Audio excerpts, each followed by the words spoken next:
Hey, how's it going? I'm Sean and this is Devlog 12 for Reaper of the Undead. I've had some things come up in the past few weeks that were out of my control and I haven't been able to work on the game as much as I'd like. That being said, I've still got a fair bit done and I've had some time to think about what I'm going to do about monetization and ways to maintain player interest. So in regards to the monetization, I'll probably make it free to play with ads on mobile since that's where the trend is at the moment. Then I'll put in something you can buy to remove the ads. I'll probably give it an added bonus too, so like a special upgrade or something. In terms of desktop monetization though, I think I'll just make it premium, since most people look down on in-app purchases and they have a certain expectation. Desktop isn't really my priority either. I might even just release it with a pay what you want model. In terms of a Steam release, there probably won't be one on the day of release. I'm probably going to wait until I know there's a demand for it first, and also until I know there's no game breaking bugs. People on Steam don't take kindly to broken and buggy games, so I'll just play it safe initially. Aside from monetization, I've also been thinking about ways to maintain player interest. I was initially going to add an XP system and do what everyone else is doing, essentially making it a Skinner box. But first of all, I'd rather not, for obvious reasons. And secondly, it just doesn't fit with this game. It's not the type of game where you unlock skills or get new weapons or equipment. It is, however, the type of game where you play over and over to improve and get further and further. It's a skill-based game to some extent, so instead of an XP system, I've decided to go with challenges. They're a bit like achievements, but they'll give you rewards. Once unlocked, the rewards will be permanent, but all rewards will only affect gameplay very slightly. These will be things like a laser sight, directional markers that tell you where enemies are, and a random chance that you won't take damage, or that your next reload will give you double ammo. Things you want to unlock, but nothing that's going to dramatically change the gameplay. I've also been thinking about adding small story elements that relate to the zombie outbreak, just so collecting souls actually means something, and maybe a leaderboard on how many souls you've collected.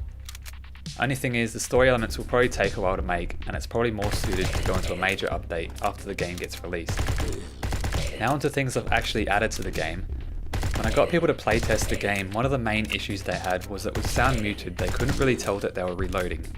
So what I did was put it right in the middle of the screen and made it flash. Now you can't miss it. I tweaked some of the upgrades, including damage and ammo capacity. Damage now starts out taking 4 bullets to kill instead of 5, and the highest upgrade takes 2 bullets instead of 1. I wasn't happy with insta-kill bullets, it just didn't feel right. And because I changed the damage, I also had to change the ammo capacity. It now starts with 8 rounds and goes up to 24, instead of starting at 10 and going up to 30.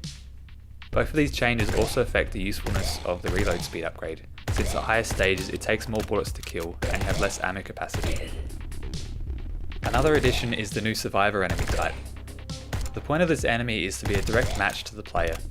They can only be encountered on stage 8 or higher, and there's only ever one on each stage, so you can't just get unlucky and find 2 or 3 in the same room.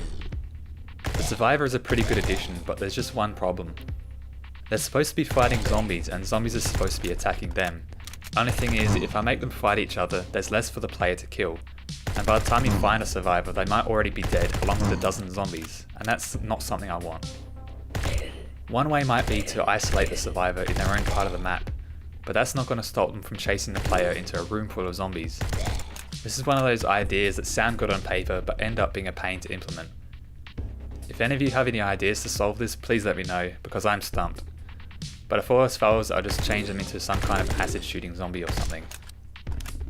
One last thing I wanted to mention is some sound effects and music that I've made. Now when you kill an enemy they play a dying sound. I'll probably make more subtle ones that get played when they take damage, but I just don't want it to get annoying. I started to make some music that you might be able to hear in the background, but I'm not entirely happy with how it sounds. I'll probably spend some time in the next few weeks experimenting and coming up with something better. Anyway, that's all for this devlog. Thanks for watching and I'll see you in the next one.